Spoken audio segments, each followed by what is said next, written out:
Hi, I'm Chris Wilson from Grinding Gear Games. Welcome to our livestream. We have a busy lineup today with announcements for Path of Exile 2, as well as the exclusive reveal of Path of Exile Necropolis, which launches on March 29th. For the first time ever, we'll be releasing this expansion simultaneously on all platforms, PC, Mac, and console. Twitch drops are enabled on today's livestream, so make sure you follow the instructions below in order to claim your suffering back attachment. Today's stream will start with Path of Exile 2, where Jonathan will show you our latest announcements. Mark will then take you on a deep dive into the new Path of Exile Necropolis Challenge League, which launches in 1 week. He'll cover the league mechanics, its deep crafting system, large endgame changes, some improvements to the core Path of Exile campaign, and finally some quality of life features. We'll then show you our new supporter packs, and we'll head into a live Q&A session where Ziggy D will ask us your questions from Twitch chat. After the livestream, we'll drop the full patch notes. Hey guys, it's time to chat about PoE 2 again. It's only been a few months since we talked about the Mercenary, and yet even since then a huge amount has changed. When we announced the Mercenary, we also showed off a lot of the new capabilities that our engine has around animation and character control. Moving while shooting was a huge deal in that class, but there were a lot of other more subtle things going on to make it feel good too. Well, in recent times we've only been showing off new character classes, but one thing I've been really excited about is to go back and apply all the new ideas and capabilities that we have to our old classes too. Today I'd like to show off the Ranger, and I hope that you guys like what you see.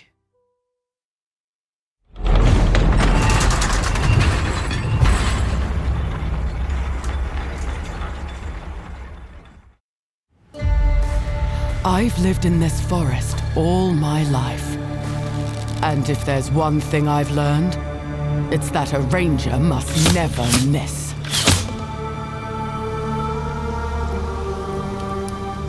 A beast will hunt you, but it is the cruelty of man I fear. I'll take your finger! There is no truly escaping the Count's justice. Your sentence is to be hanged from the neck until dead. Let your souls feed the first ones, and your bodies feed the land. After her!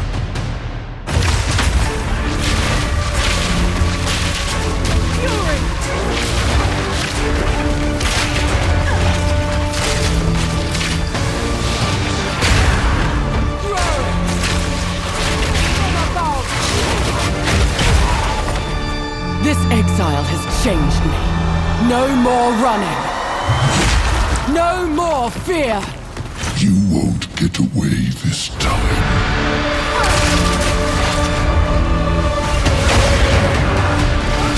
I will put an end to this madness.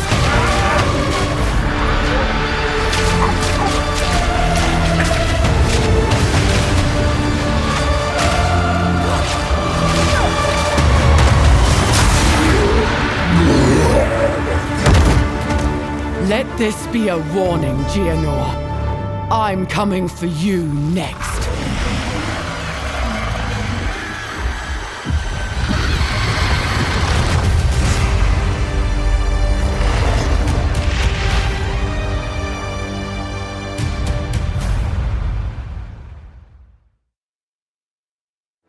Let the hunt begin.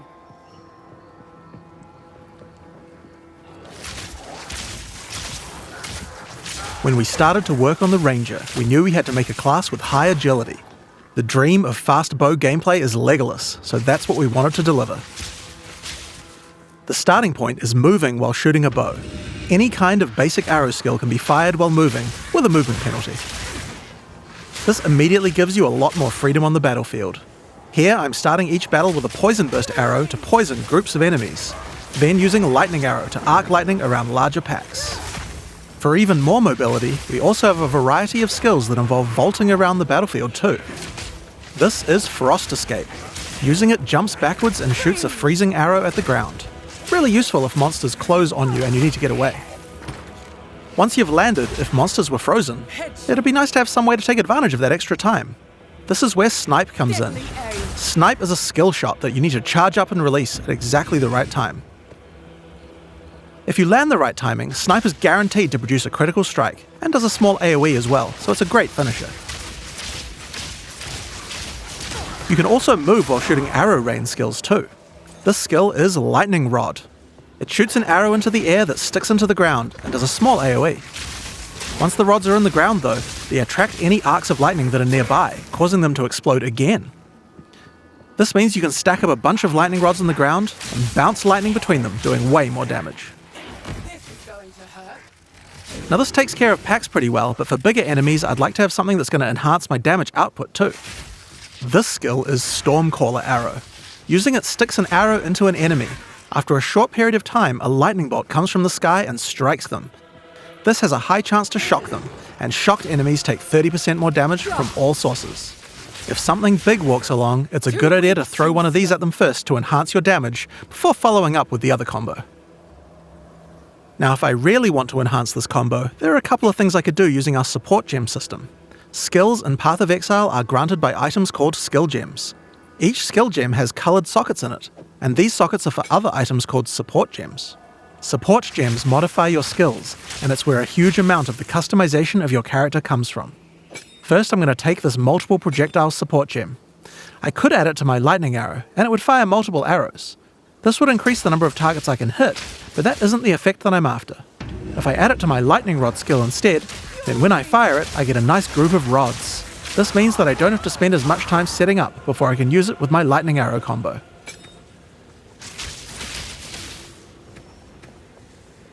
I might also add faster projectiles to make the lightning rods land faster too. Now next up I'm going to grab this chain support gem. Chaining causes many effects to repeat on new targets when you hit them. If I add it to my lightning arrow, it will cause the arcs that come out of lightning arrow to strike even more targets, rippling along my line of lightning rods for huge amounts of damage.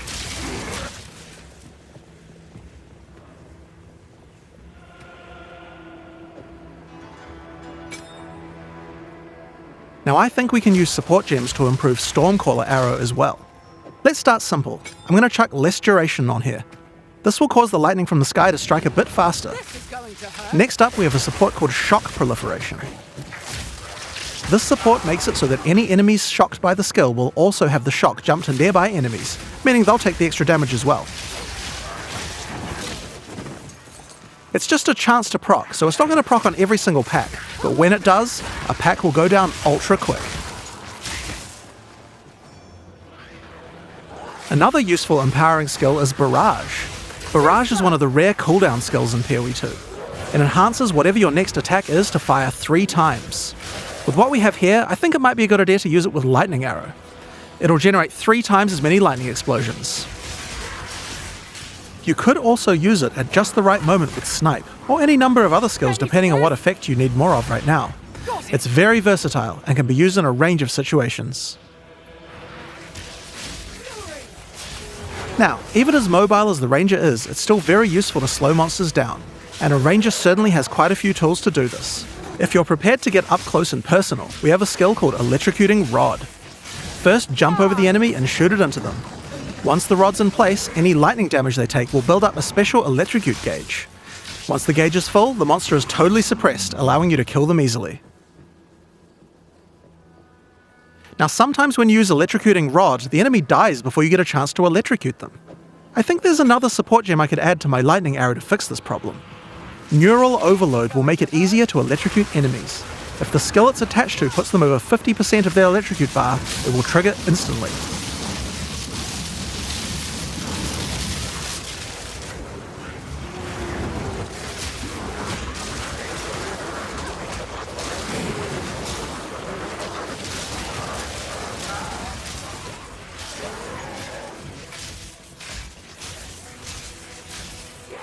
Now this skill works really well for suppressing a single large enemy, but I'd like to improve my crowd control ability for groups as well. I'm going to add a support gem called Frozen Nexus to my Frost Escape. This makes an area of chilled ground around frozen enemies. I'll also add Deep Freeze to it as well, which will make the freezes last a bit longer. Now when I use my Frost Escape on that front enemy, others nearby are slowed down. It would also be good if I had a way to slow enemies down when they're farther away from me as well. So this would be a great time to start getting into the Ranger's poison and plant-based skill set. To start with, let's have a look at Vine Arrow. This skill fires an arrow into the air that creates a small plant where it lands. The plant sends out tendrils to nearby enemies, slowing them down and poisoning them. But it does have another function too. If the plant gets further poisoned, it transfers that poison to the monsters it's attached to. Normally you would only be able to get one stack of poison on a monster at a time, but you can put as much poison as you want on this plant. You could just use the plant to slow monsters down and not worry about the poison part. But if you want to go all in on poison, this is the way to do it. Now if you do want to focus on poisons more, another useful skill is Poison Bloom Arrow. This skill creates these plant pustules on the ground. If you wait a little while, they'll explode. Just like any other plant skill, these plants respond well to poison. Shoot the Poison Burst arrow at enemies nearby and watch your plants grow more and more powerful.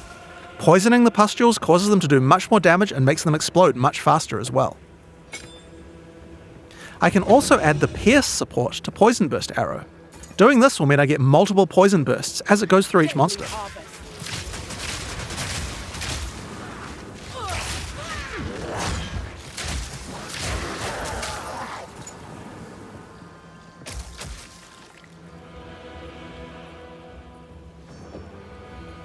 We also have another skill to make a nice environment for your plants to grow. Gas Cloud Arrow. This skill shoots the ground and creates a cloud of gas that continuously poisons things inside it. Throw your plants down, then put a gas cloud on top. The constant poisoning will make them grow.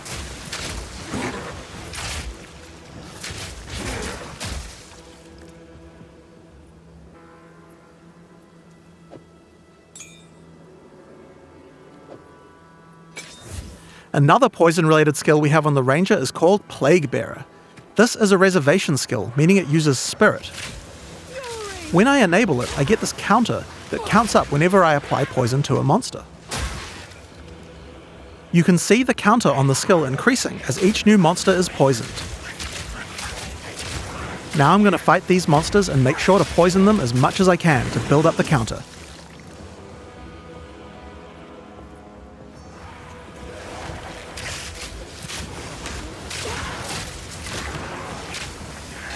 It does take quite a while to get the counter up to 100%, but it's worth it. Whenever I choose, I can unleash the poison in a big explosion around my character, dealing a large amount of damage.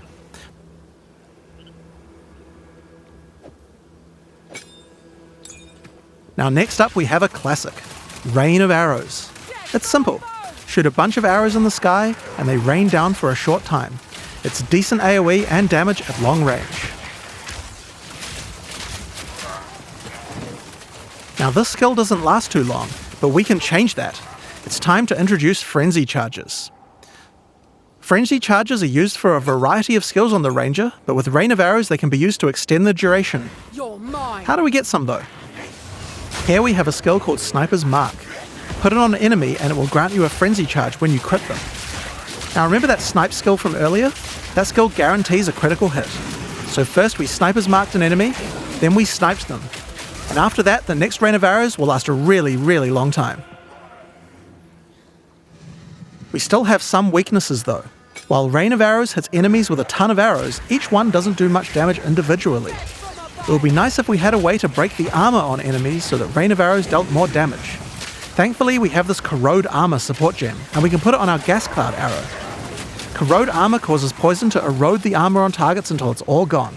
This will significantly increase the damage that Rain of Arrows does against armoured targets. Oh yeah, and one more thing about gas clouds. They can be detonated with explosions. I have an explosive arrow here. Let's check it out.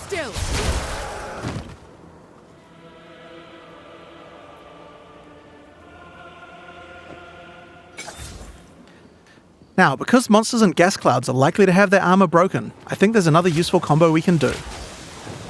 This is an Exploit Weakness support. This support provides extra bonus damage to targets that have their armor broken. Perfect for what we have going on here.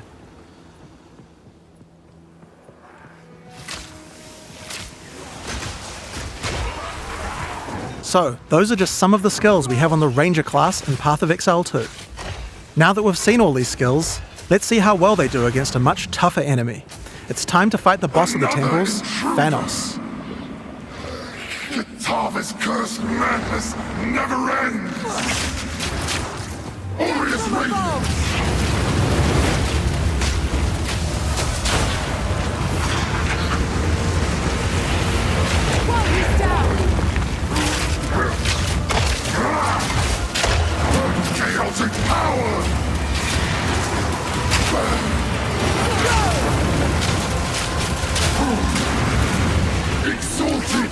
unworthy!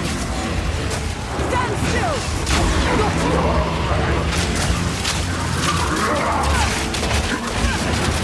Behold! True power! Glorious radiance!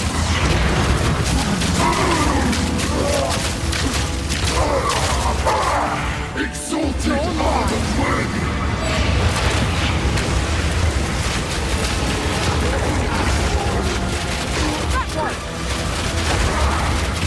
Chaotic power!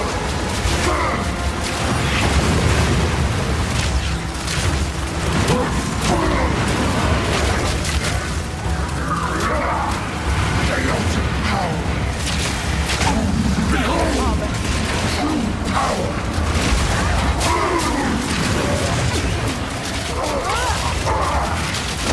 Exalted are the worthy!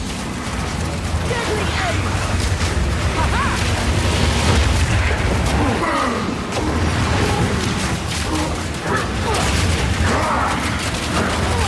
Divine blessing!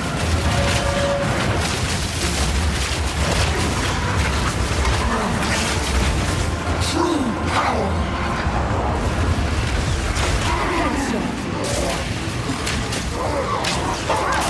Exalted are the worthy! Blazing devotion!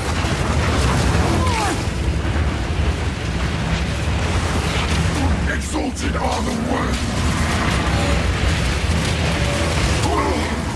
Aria! I have found your next bearer! Kill swiftly and move on. This is how you survive. That's the Ranger. But oh yeah, there was one more thing. The mount. Check this out. Yes, you can ride a rower. While riding the rower, you can shoot arrows with no movement penalty. It's pretty overpowered. You can also use your vaulting skills to jump right off the rower's back. Once the rower doesn't have a rider, it starts attacking monsters, so he's nice to have around, even if you're not riding him. That said, if you are riding, don't get hit. If you take a heavy stun while on a rower, you'll fall off, and it takes a while to get up, so be careful. So that's what we wanted to show you today. Now there is just one more rather unfortunate bit of news. Path of Exile 2's beta is going to be delayed. We previously said that we would get the beta out on June 7th, and while I think we would be able to get the game's content ready in time, we underestimated how long it would take to get gameplay polished to a standard that we're happy with. We're still going to be doing alpha testing in June, but we're going to be delaying the beta until later in the year. I don't have an exact date for you today, but it should be towards the end of the year. In the meantime, you can still play Path of Exile 1, of course. Now, speaking of PoE 1, we also have the 324 expansion to announce. I'm going to hand over to Mark, the game director on PoE 1, to show us what's in store.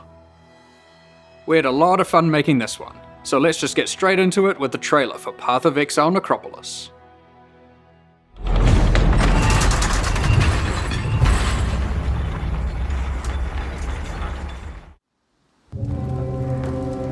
Cold flesh, dirt, maggots, and ghosts.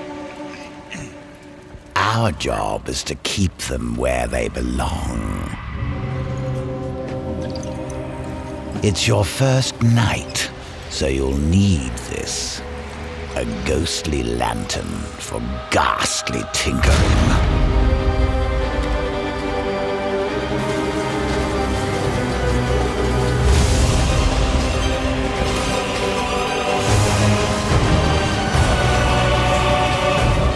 You'll learn to peer into the souls of the dead.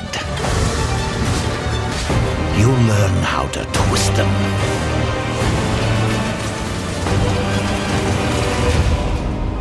Meet me in the Necropolis. You can pilfer shiny things from a corpse, but you can pilfer glorious things from a soul. I need a gravedigger.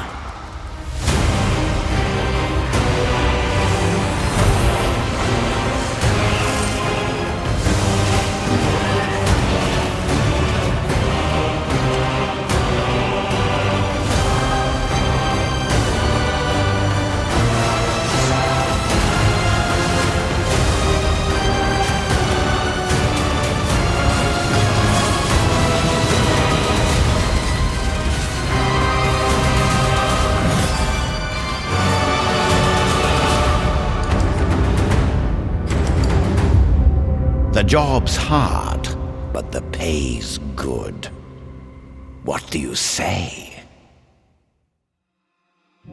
In the Necropolis League, you will encounter Undertaker Arimor, a man collecting the scattered spirits of the Eternal Empire for a mysterious purpose.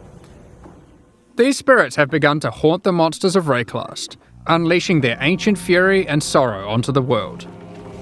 The Undertaker will provide you with the Lantern of Arimor, a powerful family heirloom which can illuminate the wrathful spirits haunting monsters throughout Rayclast. With it, the Undertaker hopes to employ you to rid Rayclast of this menace, and further his cryptic cause. The lantern can be used when entering any new area. When peering through it, you can examine the spirits haunting that area. The lantern also allows you to manipulate them, letting you configure which monsters are affected by which mods. It would be wise to take your time with your decisions here, for the spirits are not forgiving. When peering through the lantern, you can also see extra details about the packs of monsters in the area. Rowers here are considered common, whereas the water elementals are more scarce. If you want things to be easier, you can put the more difficult spirits on the elementals, which you'll encounter less often. We've tried to make sure that by engaging with the lantern, you are able to intelligently control the difficulty in the Necropolis League. The spirits come in a number of forms which represent the danger they pose. For example here, the infested vultures are servant haunted, causing them to deal a small amount of increased damage. But the Vol's Vanguard are noble haunted, causing them to deal a large amount of increased damage. As you reach higher level areas in Rayclast, the tier and number of spirits that are haunting monsters will generally increase. Your game knowledge can help you here. If you're aware of the composition of a monster pack, this means certain mods will be easier to manage. For example, the mod that increases a pack's damage for every monster killed has no effect on packs with a single monster, like a Devourer. However, if we found a spirit that makes the strongest monster in a pack deal 100% more damage, well, I'm going to avoid the Devourer. You might have noticed that the Lantern of Arimor provides other useful information, such as the types of abilities monsters use, or the damage types they deal. So for those who are less familiar with how these monsters work, this can be a great way to learn what you're up against. The spirits are constantly moving throughout Rayclast, so if you are finding a campaign area too difficult, you can just wait a few minutes and peer through the lantern again to see what's changed. Of course, powerful spirits beget powerful rewards. There are two reasons why you might want to face a challenge now and then. Firstly, not all the spirits are malicious. Sometimes the monsters aren't haunted at all, but are instead devoted. These can grant basic rewards like increased experience, or bigger rewards like spawning the Nameless Seer, an NPC that will grant you a single unique item after you defeat all of the packs affected by that spirit. The more haunted monsters you defeat in the previous area before using the lantern, the more likely the devoted monsters will appear in the next area. Monsters haunted by higher tier spirits will increase the chance of the devoted appearing even more, meaning that sometimes it's worth putting the hardest modifier possible on very common monsters, if you're brave enough.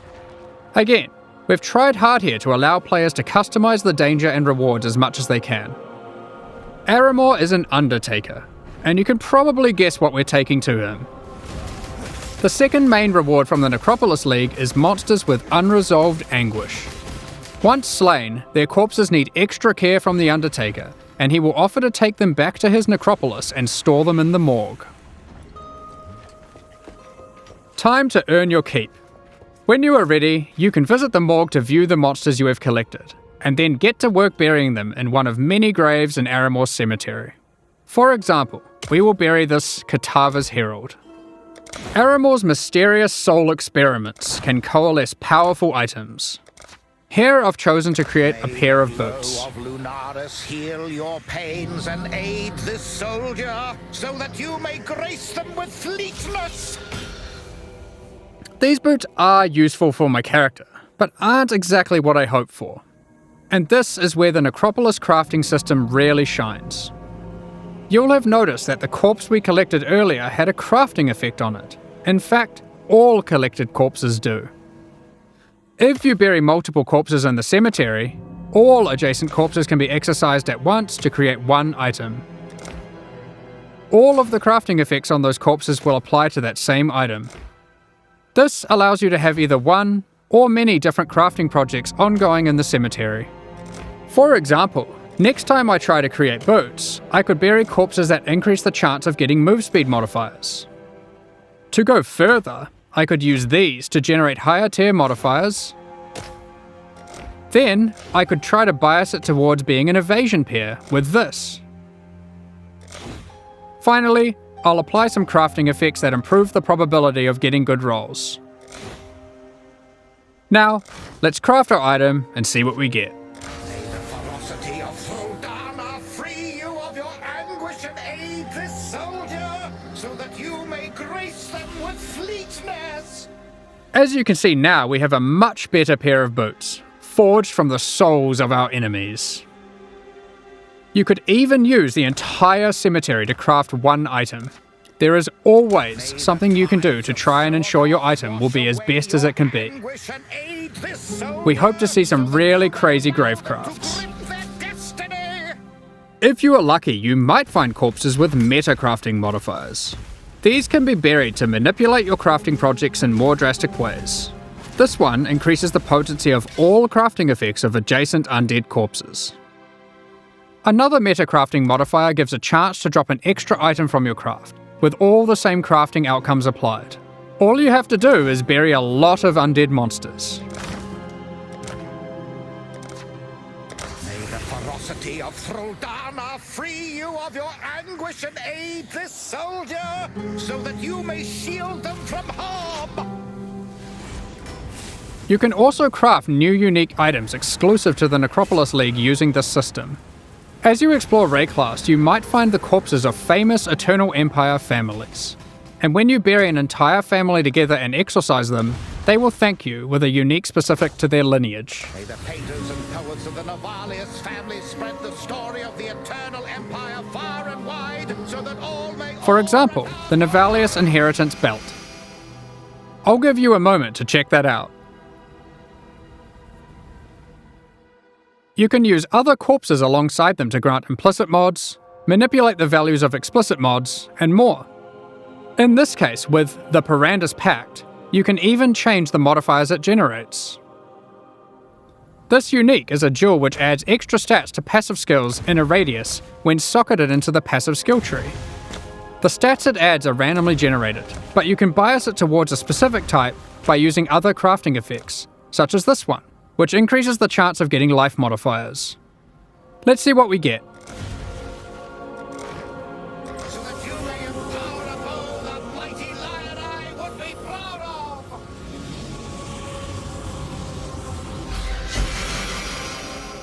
Damn, we didn't get it this time. I guess we're gonna have to go and collect more corpses. Of course, you can trade the corpses away to other players. All you need to do is purchase empty coffins from the Undertaker and use them on your corpses in the morgue, which will itemize them. Another item in the Necropolis League that you can find are Embers of the Allflame. These are monster spirits that remain living in the Allflame, a powerful ancient artifact of Rayclast, and you can set them free by placing them in the Lantern of Arimor and defeating them. These embers drop throughout Rayclast as itemized packs of monsters. You are able to use these packs to replace the packs in areas. For example, we have found this All-Flame Ember of Tarfoa. We can now go to enter the next area and replace one of the monster packs in here. You can see we have also gotten one of the devoted modifiers to appear. We can pair up the Karui ancestors with this modifier, making them even more rewarding. Let's go ahead and replace the Tentacle Miscreations. However, when replacing packs, you want to double check their density, as the new pack will inherit the density of the replaced pack. The Karui ancestors we have now added to our area can even drop basic variations of tattoos. If you aren't aware, this is an item type from the Trial of the Ancestors League, which can be used on passive skills to change what they do. There are many different types of itemized packs. You can find Breach and Legion monsters that drop splinters, Untainted packs that provide insane amounts of experience, and even simple frogs, which can be used to replace difficult monsters to make life easier. And of course, these Ember monsters can be raised as specters too. Finally, Let's discuss how this league works in in-game maps. Each in-game map will allow you to manipulate it using the lantern on the map device UI. However, instead of randomly cycling every few minutes, it is fixed to that map. Once you view the map through the lantern, you cannot remove it from the map device, so you can't trade that map away now that you've seen it is too difficult for you, or has monsters in it that you'd rather avoid, like porcupines. We're also trying something new this time around. During the Necropolis League, there will be support for the League on the Atlas passive tree. Multiple clusters will be there, allowing you to enhance the gameplay, customize it, and even change its behavior in meaningful ways. One way that you can change the crafting in a meaningful way is with the Prospero's Wager Keystone. With this keystone, all the monsters with Unresolved Anguish come with this crafting modifier, which causes them to generate a random craft when buried. This means instead of pre-planning your crafts, you have to adapt to them on the fly to get the best results. These clusters will not be available in Standard League. In 3.24, we've made a plethora of changes to the endgame. We're introducing new bosses, adding another tier of maps, and streamlining the Atlas.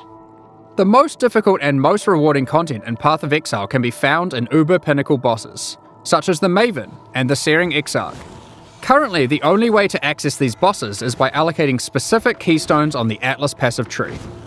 While this system offers a nice element of control, it causes a problem. Rewards and access to the non-Uber variants are now economically priced around the rewards of the Uber fights. This means it is wasteful to run the non-Uber variants instead of simply selling them. Another problem that we noticed is the difficulty jump between the Pinnacle and Uber Pinnacle content was relatively large, and there wasn't obvious content that could bridge this gap. Many players would give up on their characters before being able to defeat the Uber Pinnacle bosses.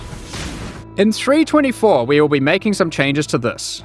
We are removing the keystones that give access to the Uber Pinnacle bosses from the Atlas tree, and instead we'll be adding a new set of fragments that give you access to this content.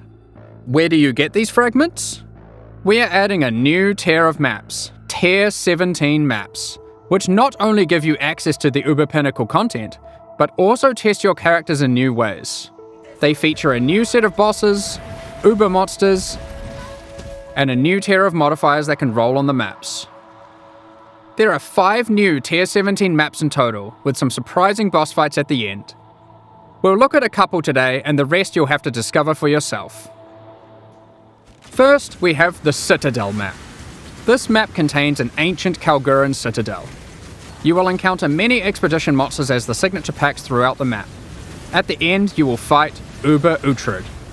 This is a version of a boss from Expedition League, with all its abilities and mechanics enhanced. Uber Uhtred will even be able to summon 2 other expedition bosses to aid it during the fight. Secondly, we have the Fortress map. This map is an impregnable fortress, guarded by monsters from the Heist League. At the end, you will encounter an Uber version of the Unbreakable. Again, it has enhanced abilities and mechanics you'll have to learn and overcome. Each of the Tier 17 map bosses has a chance to drop a unique item, allowing for some target farming. However, these aren't entirely new unique items. Instead, we've taken other unique items, removing them from the core drop pool and rebalancing them to fit here. One example is this reworked version of Wraith Lord. It has 4 Abyss sockets, and allows you to summon an additional Spectre for each Ghastly Eye jewel socketed into it. Another example is Mana Storm.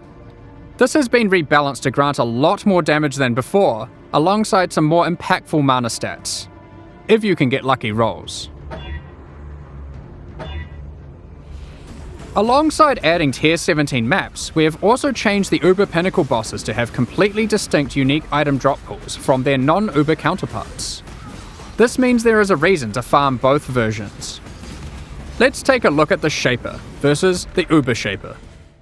The Shaper will drop these uniques: Voidwalker, Shaper's Touch, Solstice Vigil, and Dying Sun. Whereas the Uber Shaper will drop these: Echoes of Creation, Sublime Vision, Entropic Devastation, Starforge, and a new unique belt called the Tides of Time. Another example of a new unique is this helmet from the Uber Eater of Worlds, Ravenous Passion. And these gloves from the Uber Searing Exarch, the Celestial Brace. Each of the Uber Pinnacle bosses has a new unique added to their drop pools. We've identified another major problem with the endgame we'd like to address. With every expansion added to the game, we have been increasing the complexity of running maps. It's at the point now where a player must repeatedly execute a large sequence of steps to run maps efficiently. It can be easy to forget critical steps, and it can be tiring to repeat them. To solve this, we are removing some systems, but are keeping what is good about them. The two main systems we've removed are Sextants and the Master Mission Selector. It is not our intention to dull the content, however. We have completely reworked Scarabs to include most of the options that were previously covered by those mechanics, and many, many more. Let's take a look at some of them. Commonly, you might find Scarabs that simply grant access to different content. Here, we have a Scarab that causes Beyond Demons to spawn when killing monsters in your maps. And here, we have one that adds a Delirium Mirror.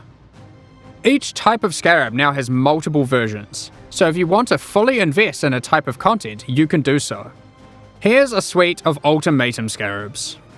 This Ultimatum Scarab adds an Ultimatum encounter to a map. This Ultimatum Scarab of Bribing then causes that Ultimatum encounter to grant better rewards and its monsters to yield more experience. This Ultimatum Scarab of Dueling will cause that Ultimatum encounter to always guarantee the Trial Master boss fight at the end, assuming you can survive through all the rounds. This Ultimatum Scarab of Catalyzing will cause all rewards from that ultimatum to be catalysts, instead of other rewards. And finally, this Ultimatum Scarab of Inscription will cause all catalyst rewards from that ultimatum to be inscribed ultimatums instead. There are plenty of others. If you enjoy divination card farming, you might want to use these. This Divination Scarab of Curation causes more divination cards to drop for each different favoured map you have selected. But it also causes whatever map you're running to only drop divination cards from those favoured maps. So if you want to try and aim for your Mage Blood and don't want to just farm Crimson Temple, then this Scarab is for you. This Divination Scarab of Completion causes your divination cards to have a 20% chance to drop as a full stack instead, for maximum dopamine. Basically, there are now just a lot of Scarabs. You might have also noticed that they no longer have tiers. Scarabs are now all world drops. You can get them anywhere. Some might be rarer than others, but the intention is that there will be a lot more options than before, and more interesting combinations to consider. If you want to target specific Scarabs, Betrayal has been updated to include most of them, and you will need to relearn which ones come from where. While this system is allowing you to heavily invest in one type of content, it is reducing your capacity for variety. To address this, we have massively increased access to content on the Atlas passive tree. You are now able to reliably get different leagues like Breach or Legion from just your Atlas passives. Regarding Master Missions, content such as Incursion, Delve, Betrayal, and Bestiary, these too are now accessible with Scarabs, and have more reliable investment options on the tree. Not only this, you can now get Jun, Einhar, Alva, and Nico to appear together in the same map. We have also removed some keystones such as Wandering Path, Grand Design, and Growing Hordes, but have added some new ones too. For example, Unwavering Vision, Back to Basics,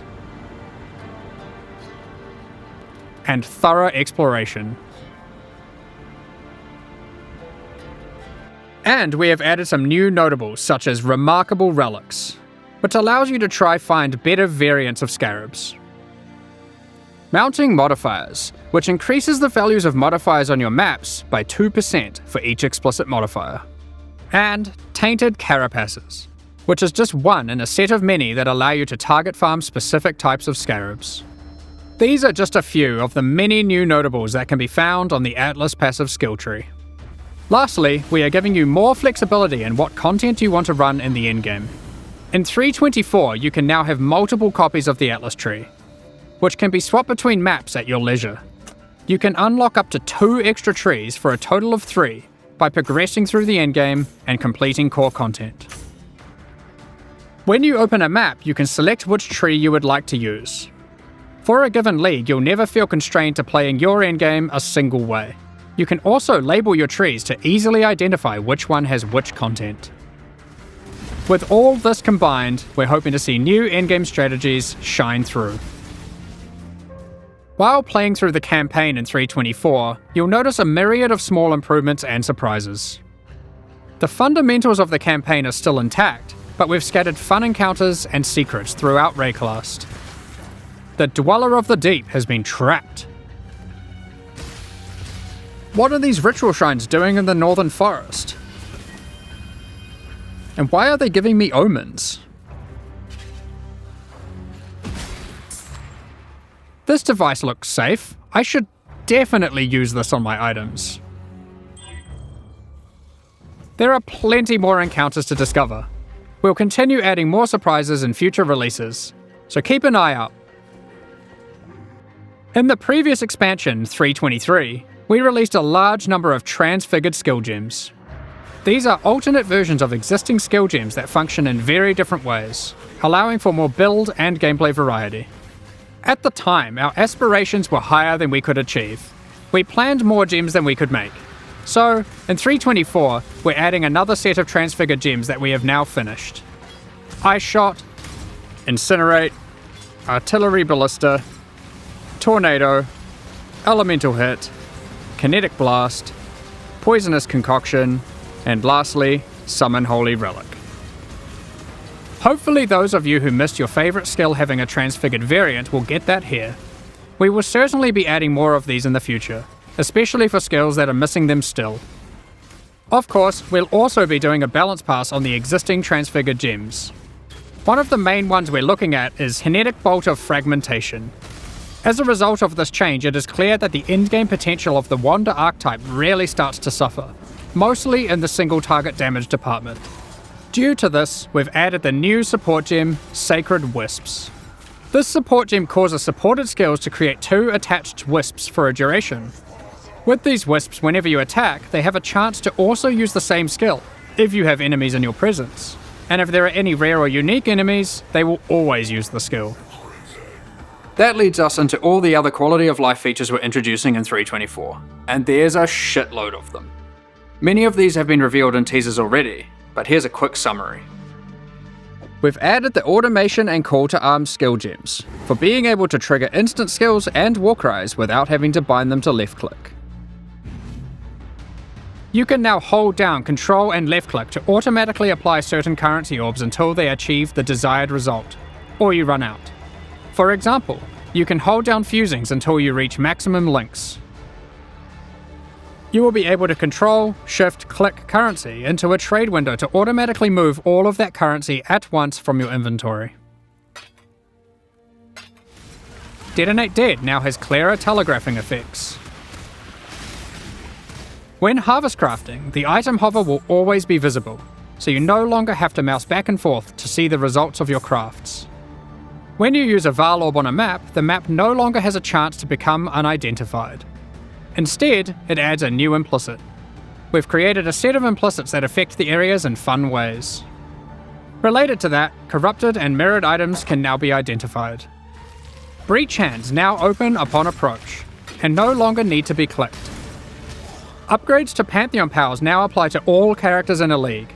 You no longer need to grind Divine Vessels on each new character. With Harvest Crafting, you can now re-roll Uber Elder fragments. Fragments dropped by the Shaper cannot be re-rolled into fragments dropped by the Elder, and vice versa. Regarding Betrayal, we're removing Ashling's crafting bench as a reward. Instead, Veiled Orbs now perform that function. They remove a mod and replace it with a Veiled mod. These orbs now drop from Katarina and are no longer a world drop. Flasks can now be corrupted by Val Orbs, giving random -10 to +10 quality. The capability to add extra quality to weapons, armors, and flasks has been removed from Betrayal. The Betrayal bench craft that converts an amulet to a talisman has been moved to Bestiary, and thus can be traded. Maven invitations no longer drop. Instead, when you have completed witnessing all bosses required to go to the Maven's arena, you can just talk to Karak, and he'll open a map device window with the invitation already in there, ready to be rolled. Valdo's maps that granted invitations now give scarabs. No more having to waste Guardian kills to try get invitations to drop. Next up, we're going to be talking about our new League supporter packs. Today, we're launching 2 new series of supporter packs, the Solar and Eldritch packs. Each tier contains the full pack's face value and points, alongside several exclusive microtransactions. These packs are only available for the duration of the Necropolis League, and will leave the store forever when it ends. As always, the microtransactions in these packs are purely cosmetic, and do not affect your character's power or progression in any way. The Solar series of supporter packs contains 6 exclusive microtransactions.